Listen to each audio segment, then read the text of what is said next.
इन तमाम दंगों के पीछे, तमाम फसादात के पीछे अगर कोई शख्स है तो वो नरेंद्र मोदी है, कोई दूसरा शख्स नहीं है।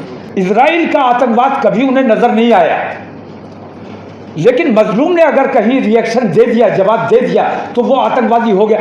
असल आतंकवादी अगर कोई है तो वो इजराइल है।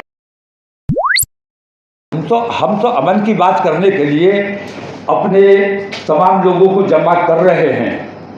और मैं एक बात वाज़ेह कर देना चाहता हूँ ख़ास तौर से कि असल में मुसलमान निशाना नहीं है, चूँकि मुसलमान हिंदुस्तान की सबसे बड़ी, हिंदू समाज के बाद सबसे बड़ी तादाद है, तो उनको नफरत सिखों से भी उतनी ही है, पारसियों से भी उतनी ही है, दलितों से, बैकवर्ड से भी उतनी ही है।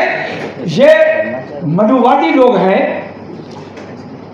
मैं ये कहता हूँ कि मुसलमानों का उन्होंने टारगेट इसलिए किया हुआ है कि जिस दिन मुसलमान थक गया, अपनी लड़ाई हार गया या अपनी लड़ाई में कमज़ोर हो गया, तब दलितों को निशाना बनाया जाएगा और बाकी माइनॉरिटीज़ को निशाना बनाया जाएगा। हम तो इन तमाम लोगों की ढाल बने हुए हैं। जिस दिन हम हार गए या हम थक गए, उस दिन नंबर इन लोगों का आना है। तो हम अपने तमाम उन साथियों के साथ उस दिन अपने तमाम मसाइल, अपने देश के तमाम मसाइल, देश में अमन कैसे कायम रहे, देश की तरक्की और देश की खुशहाली कैसे हो, देश की खुशहाली और तरक्की अगर दंगे और फसाद में है तो हम दंगे फसाद के लिए तैयार हैं, कमज़ोर नहीं है अल्हम्दुलिल्लाह। अमन पसंद है, अपने देश से प्यार करते हैं, अपने अमन, देश के अमन को नुकसान नहीं पहुँचाना चाहते। अगर आप हिंदू समाज ये कहे कि देश की तरक्की दंगे में है तो हम दंगे के लिए तैयार हैं, लेकिन हमारा मानना यह है कि देश की तरक्की अमन में है, शांति में है, भाईचारे में। इसका जवाब एक मिनट मैं भी देना चाहूँगा, इसका जवाब मैं भी देना चाहूँगा। रुक जाइए, आपने बहुत अच्छा सवाल पूछा। हम we the Muslims of India, अगर देश और प्रधानमंत्री में से एक को चुनना पड़ेगा तो हम हर बार देश को चुनेंगे, प्रधानमंत्री को नहीं। प्रधानमंत्री एक इंसान होते हैं, वो गलती कर सकते हैं। आज वो बहुत बड़ी गलतियां कर रहे हैं जिससे देश का नुकसान हो रहा है, उसके अंदर हम नहीं जाना चाहते, आपको सबको पता है।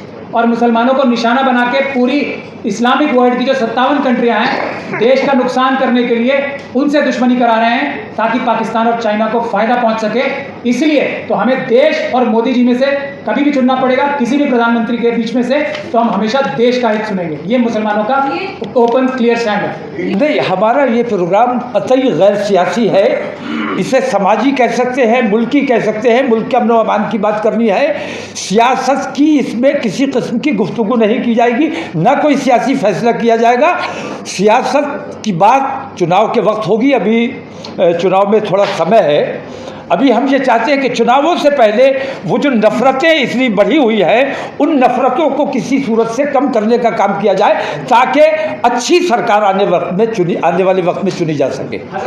नूह दंगा क्यों हुआ, उसके पीछे कौन था, और इस किस्म के बहुत से दंगे हुए हैं, उनके पीछे कौन है, मणिपुर के पीछे कौन है, मणिपुर की जिम्मेदारी कौन नहीं ले रहा है, कौन नहीं बोल रहा है। मैंने पहले भी कहा है, आज फिर कह रहा हूँ कि हमारे देश के प्रधानमंत्री बिल्कुल महाभारत के ज़माने के राजा बन के बैठे हुए हैं, धृतराष्ट्र की भूमिका निभा रहे हैं, अपना और पराया देख रहे हैं। ये भूमिका जो धृतराष्ट्र की उन्होंने इख्तियार की हुई है, इस भूमिका से उन्हें बाहर निकलना पड़ेगा। तो क्या आप उनको जिम्मेदार मान रहे हैं? कतई तौर पर उनके अलावा कोई दूसरा जिम्मेदार है ही नहीं।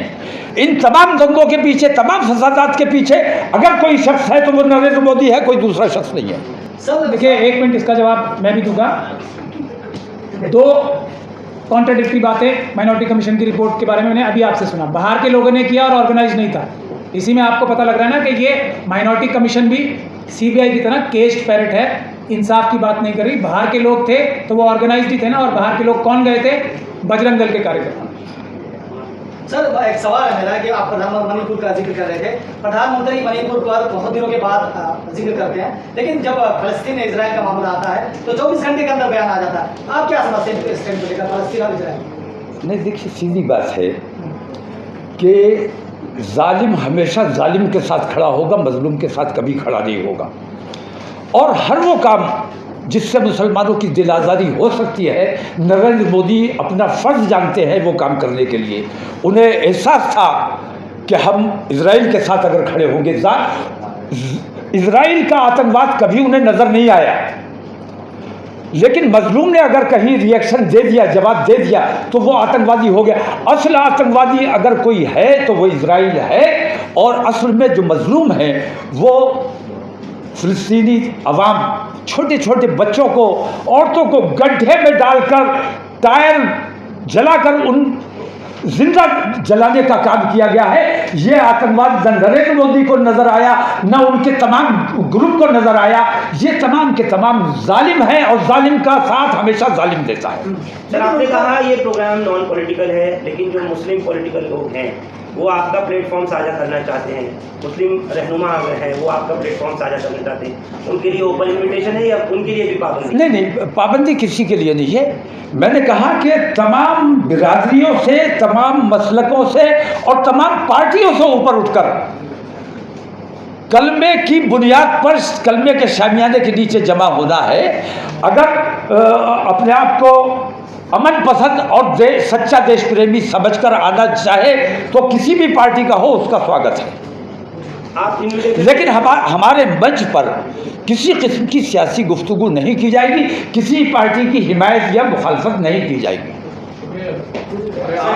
सवाल ये है कि जिस तरह आपने अभी कहा कि मजलूम है फिलिस्तीन के लोग, तो यही बात AIU यूनिवर्सिटी में कह दी गई और उन छात्रों पर मुकदमा दर्ज हो गया जो फिलिस्तीन के सेवा की बात कर रहे हैं। पीएम ने कहा कि ये टेररिस्ट हमला था। AMU के बच्चों पर जो मुकदमा किया गया है, मैं समझता हूँ जुल्म है, ज़्यादती है। उन पर से मुकदमा वापस लिया जाना चाहिए, मैं मांग करता हूँ, क्योंकि हमारा देश आज़ाद देश है और हमें बोलने की आज़ादी है, हमें अपनी बात रखने की आज़ादी है। मानना ना मानना तुम्हारा काम है, लेकिन हमारी ज़बान पर पाबंदी नहीं लगाई जा सकती। और उन बच्चों ने अपनी तकलीफ़ का इजहार अगर किया है तो उन पर मुकदमा कैसे कर दिया गया? अगर मुकदमा करना है तो ऐसे नफरतें फैलाने वाले कितने लोग हैं जिनके ऑडियोज और वीडियो जारी होते हैं रोज़ाना, उन पर मुकदमा क्यों नहीं किया जाता? पुलिस और कोर्ट सबका संज्ञान क्यों नहीं लेता? सिर्फ मुसलमानों पर ही क्यों संज्ञान लिया जाता है? कहा जा रहा है कि भारत के मुसलमान देश के साथ नहीं है, देश इजराइल के साथ, प्रधानमंत्री इजराइल के साथ है और मुसलमान फलस्तीन के साथ है। मुसलमान मजलूम के साथ है। मुसलमान अपने देश से प्यार करता है, और वो लोग अपने देश की, अपनी ज़मीन की लड़ाई लड़ रहे हैं जिनको आतंकवादी कहा जा रहा है। अगर हम अपने देश के लिए कुर्बानी देते हैं, जैसे हमारे शहीदों ने कितने मुल्क को आज़ाद कराने के लिए कितनी लड़ाइयाँ लड़ी, शहीद हुए, उन तमाम को अगर आतंकवादी कहा जा सकता है तो फिलिस्तीनियों को आतंकवादी कहा जाना चाहिए। और अगर वो जंगे आज़ादी के सिपाही हमारे वो आतंकवादी नहीं थे तो फिलिस्तीन के लोग भी आतंकवादी नहीं हैं। उन पर जंग मुसल्लत की गई है, वो शरणार्थी थे जो उनकी ज़मीन पर काबिज हो गए हैं। ऐसे नाजायज़ कब्जेदार को पूरी दुनिया के तमाम मुल्कों को ये चाहिए, UN को चाहिए कि वहाँ से बेदखल इजराइल को किया जाना चाहिए।